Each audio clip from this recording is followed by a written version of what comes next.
کہ قرآن کریم میں اکثر جگہ پر دیکھو گے کہ ایمان کے ساتھ میں حلال اکل حلال کا ذکر ضرور آتا ہے. ایمان کے ساتھ میں ایمان لاؤ اور حلال کھاؤ، طیبات کھاؤ. اور شرک کے ساتھ میں حرام کا ذکر ضرور آئے گا. کیوں؟ گویا کہ ایمان کے ساتھ میں تحلیل و تحریم کا پہلو رہتا ہے. مقصد یہ ہے کہ جب انسان شرک کرتا ہے تو شرک کرنے کے بعد میں پھر وہ اپنے معبود کو راضی کرنے کے لیے اس کی تمیز نہیں کرتا کہ مجھے اس کے لیے کرنا کیا ہے. وہ پھر حرام بھی کھاتا ہے اور حلال بھی کھاتا ہے. اس کو اس طرف خیال نہیں ہوتا. گویا کہ وہ جو خیال پیدا ہوا ہے، ابھی بھی لوگوں میں خیال ہے انسانوں کی قربانی کرنے کا اور بچوں کی قربانی کرنے کا ابھی بھی خیال ہے. لوگ بچوں کو کیا ہے مار دیتے ہیں اور لڑکیوں کو عورتوں کو بھی مار دیتے ہیں. اب تو بچوں سے ہٹ کر کے عورتوں پر آ گیا مطلب. تو یہ اسی وجہ سے پیدا ہوا. جب شرک ہوا تو اپنے اعتبار سے بہت ساری چیزوں کو حلال کر دیا جو حرام تھی، اور بہت ساری حلال کو حرام کر دیا. تو اس لیے اس میں ذکر ہے، ان کے ساتھ میں بات یہ کہی گئی ہے یا ایھا الناس کلوا مما فی الارض حلالا طیبا، کہ لوگوں کھاؤ تم وہ جو کچھ زمین میں ہے حلال طیب. حلال اور طیب، حلال سے مراد آنے کا راستہ حلال ہو، آنے کا راستہ حلال ہو، اور طیب سے مراد وہ فی نفس ہی پاک ہو. بھائی چوری کر کے آدمی لایا کیا؟ روٹی لے کر کے آیا. روٹی تو طیب ہے لیکن آنے کا راستہ وہ حرام ہے. تو حلال الحرام کا حلال الحرام سمجھ لو اس کو خوب، اس فرق کو اچھی اب سمجھ لو. یہ لفظ آ رہے ایک ہے حلال الحرام، ایک ہے طیبات اور خبیث. اس میں فرق کیا ہے؟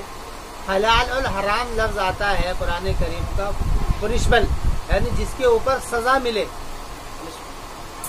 تو اس کو کہتے ہیں حرام، اور جس کے اوپر جزا ملے اس کو کہتے ہیں حلال. سمجھ میں آگے بات؟ اب اگر یہ لفظ استعمال ہوگا کھانے پینے کے لیے تو وہ چیزیں جو کہ حلال ہے کھانے کی ہیں ان کو کہا جاتا ہے طیبات، اور جو چیزیں حرام ہیں یعنی کھانے کی نہیں ہیں ان کو کہا جاتا ہے خبیث. یہ کھانے کے لیے استعمال ہوتا ہے. اب چونکہ حرام کا مطلب کیا ہے؟ اس پر سزا ملے گی، اس لیے اس کو حرام بول دیتے ہیں کہ یہ حرام ہے، یہ حرام ہے، مطلب اس کے اوپر سزا ملے گی. لیکن اس کے لیے لفظ کیا ہے؟ یہ خبیث ہے، یہ خبیث ہے. سمجھ میں آگے بات نہیں؟ تو قرآن کریم نے یہاں پر دونوں لفظ جمع کر کے کہا ہے کہ حلال کھاؤ اور طیب کھاؤ، یعنی آنے کا راستہ اس کا کیا ہو؟ صحیح ہو، اور طیب ہو، وہ اپنے نفسی بھی وہ پاک ہو. لا تتبعوا خطوات الشیطان، یعنی شیطان کے خطوات کی اتباع مت کرنا.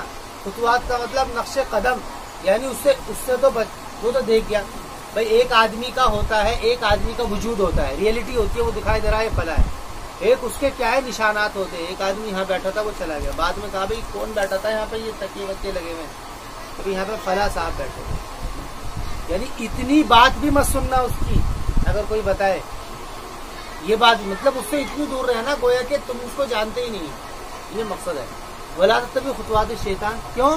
انہ لکم عدو مبین، کہ بے شک وہ تمہارا کھلا دشمن ہے. وہ ہر وہ طریقے اپنائے گا کہ جس طریقے سے تم کو گمراہ کیا جا سکے، وہ ہر وہ طریقے اپنائے گا.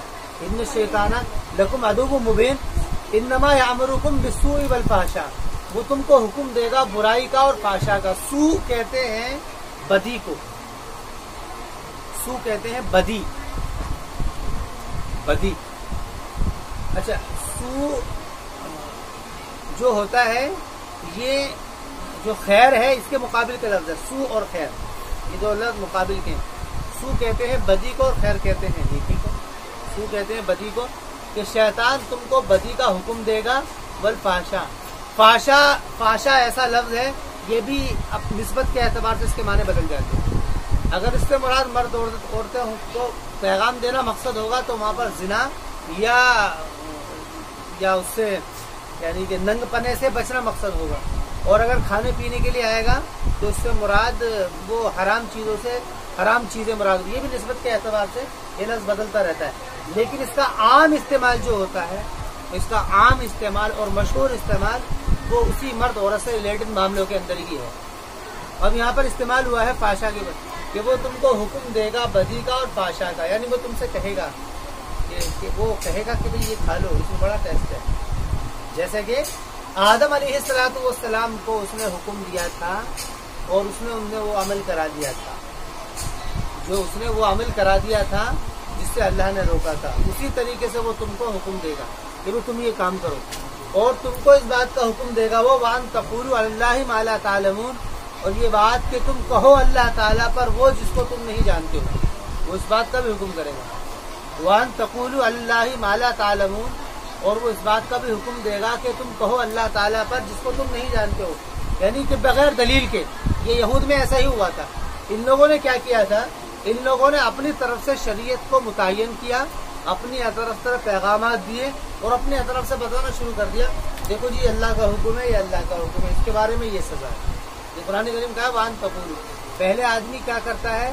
کھانے کے طریقے کو ختم کرتا ہے اپنے، یہی طریقہ ہے. بولا کہ یہ ایک بات کہہ دی ہے قرآن میں. یہ ان لوگوں سے خطاب ہے جو لوگ اللہ کو مانتے ہیں، جو لوگ توحید پر ہیں. وہ پہلے کیا ہے؟ کھانے کے راستے کو ختم کرتا ہے.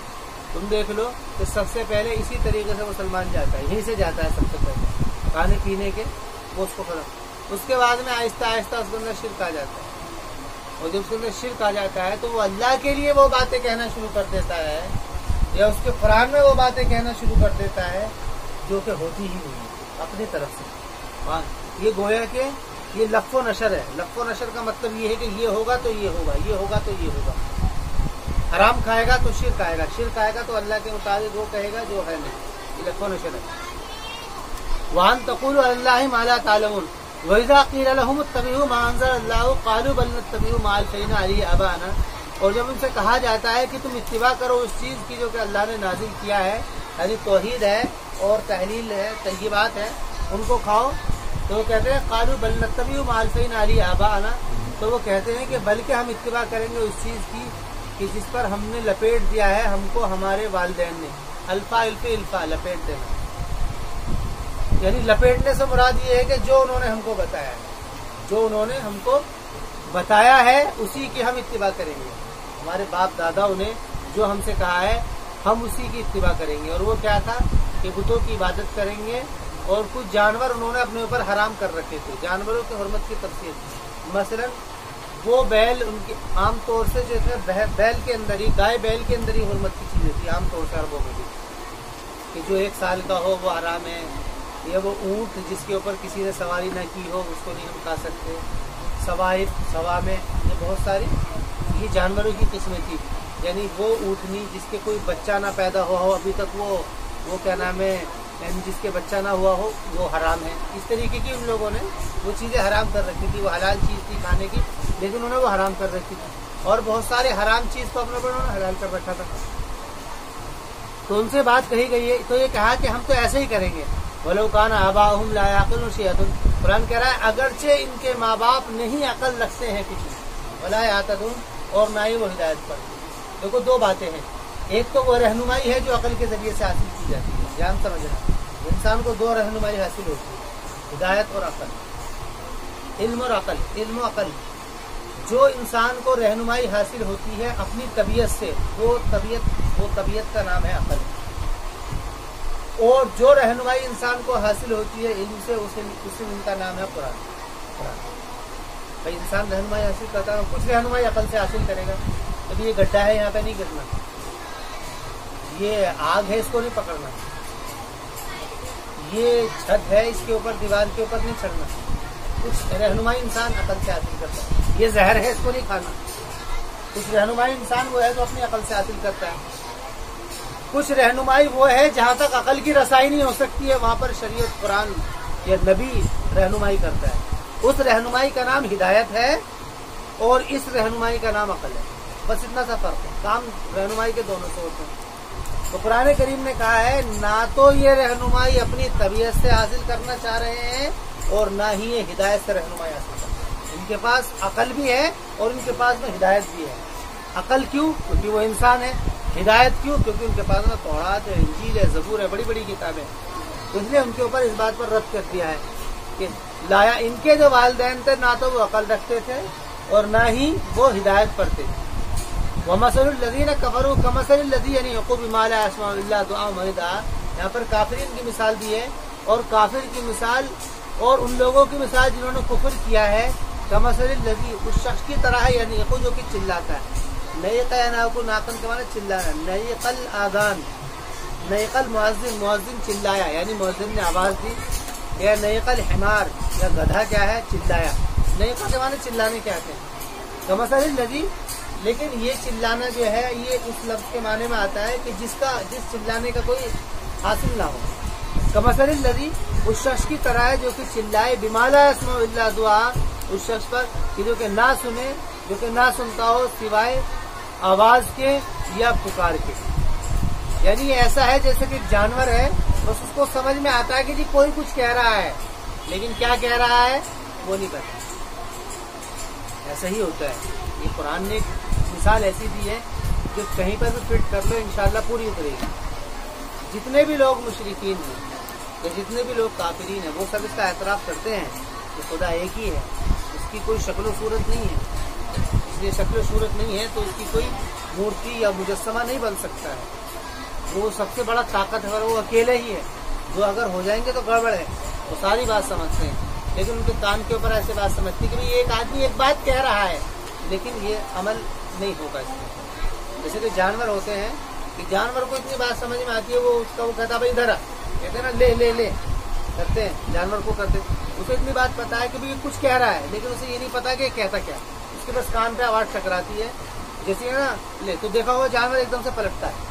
جانوروں کو تم آواز دو، جو بھی تم نے اس کو نام رکھا ہو اور اس کو پتا ہو تو آواز دو گے وہ فوراً پلٹے گا. تو کہو گے بھائی گولو ادھر آ، آپ ہاتھ مت اشارے کرو بس ایسے بولو گولو ادھر آ، وہ تمہاری طرف پلٹے گا لیکن کچھ نہیں کرے گا، لیکن ہاتھ کے اشاروں سے وہ سمجھے گا. تو فرما رہے ہیں کہ ان کی مثال ایسی ہے کہ ان کے کان پر آواز ٹپک رہی ہے، وہ ٹچ کر رہی ہے لیکن یہ لوگ نہیں سمجھ رہے. یہ صرف ان کو ایسا لگتا ہے کہ ہاں کوئی پکار رہا ہے، کوئی چلا رہا ہے. اللہ دعاؤں ونداء، اللہ دعاؤں ونداء سمم بکم عمی فہم لا یعقلون. یہ سمجھیں گے کیسے؟ کیونکہ سم ہے. کیا ہے سم؟ کس کو کہتے ہیں؟ سم کہتے ہیں بہرے ہیں، بکمون گنگے ہیں، فہم لا یعقلون. تو یہ اور اس کے اوپر بات یہ ہے کہ عقل بھی نہیں رکھتے ہیں. فہم لا یعقلون کیونکہ گنگے ہیں پوچھ نہیں سکتے، بہرے ہیں سن نہیں سکتے. پوچھ کر کے چلیں یا کیا ہے سن کر کے چلیں. پوچھ کر کے کیسے چلیں؟ وہ کیونکہ ان کے پاس میں کتابیں ہیں وہ پوچھ لیں یعنی اس میں پڑھ لیں یا اپنے ان جاننے والوں سے پوچھ لیں یا کتاب سے پوچھ لیں. بھائی کتاب کو آدمی ایسے پڑھ رہا تو کتاب سے پوچھ رہا ہے کہ مجھے اس میں مجھے کیا گائیڈ لائن ہے وہ پوچھ رہا ہے اس سے. ایک تو طریقہ اس کے لیے کیا ہے زبان درکار ہے. اس کے لیے زبان درکار ہے. بھی پڑھے گا نا والیتامی والمسکین. جو آدمی پڑھنا بولنا نہیں جانتا وہ کیسے پڑھے گا؟ تو زبان درکار ہے. اور یا پھر دوسرا طریقہ پڑھا لکھا نہیں ہے تو اس کو کوئی سنائے گا. سننے میں یہ لوگ کیا ہے اچھا پوچھنے کے لیے ان کے پاس میں کتاب ہے تورات انجیل، اور سننے کے لیے ان کے پاس میں اللہ کے رسول صلی اللہ علیہ وسلم. اور یہ دونوں اعتبار سے خالی ہے. یہ بہرے بھی ہیں اور یہ گنگے بھی ہیں. اور اس کے اوپر بات یہ ہے کہ عقل بھی نہیں رکھتے. فہم لا یعقلون، فہم لا یعقلون. یا ایھا الذین آمنوا کلوا من طیبات. اب مسلمانوں سے کہا جا رہا ہے کہ ایمان والو کلوا من طیبات ما رزقناکم، کہ تم کھاؤ وہ پاک چیزیں جو ہم نے رزق دی ہیں اور تم شکر کرو اللہ تعالیٰ کا. یعنی اس کے اوپر تمہیں شکر کرنا چاہیے، عبادت میں بڑھانا چاہیے. ان کنتم ایاہ تعبدون، اگر تم ہو اسی کی عبادت کرنے والے، اگر تمہارے بات یہ ہے. پھر فرمایا انما حرم علیکم المیتۃ. پھر کچھ چیزیں جو ہے قرآن کریم نے حرام کری ہیں کہ تمہارے اوپر مردار کو حرام کیا ہے، یعنی اس کا کھانا، یعنی کہ مرنے کے بعد میں وہ تمہارے اوپر حرام ہے. اور اس کو سنت میں لاحق کر دیا گیا ہے، سنت سے لاحق کر دیا گیا ہے. رسول اکرم علیہ الصلوۃ والسلام نے اس کی کیا ہے تخفیف کر دی، اس کے اندر یعنی وضاحت کر دی ہے کہ بھئی مچھلی حرام نہیں ہے چاہے وہ مردہ ہو. کیوں؟ کیونکہ اس کے حرمت کی وجہ خون ہے اور اس کے اندر خون ہوتا نہیں ہے، اس لیے مچھلی حلال ہے.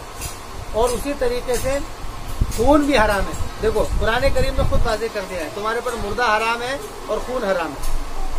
گویا کہ اس کو اگر کہا جائے تو واو کیا ہے، یہ تفسیریہ ہے. اب ترجمہ یہ ہوگا تمہارے اوپر مردہ حرام ہے، واو اس لیے کہ دم خون ہے، وہ خون اس کے اندر سوکھ چکا ہے. تو قرآن کریم کا اعجاز ہے، وہ بلاغت اسی کو کہتے ہیں کہ بات کو ایجاز کے ساتھ میں کہہ رہا ہے، الفاظ کم ہے معنی زیادہ ہے. والدم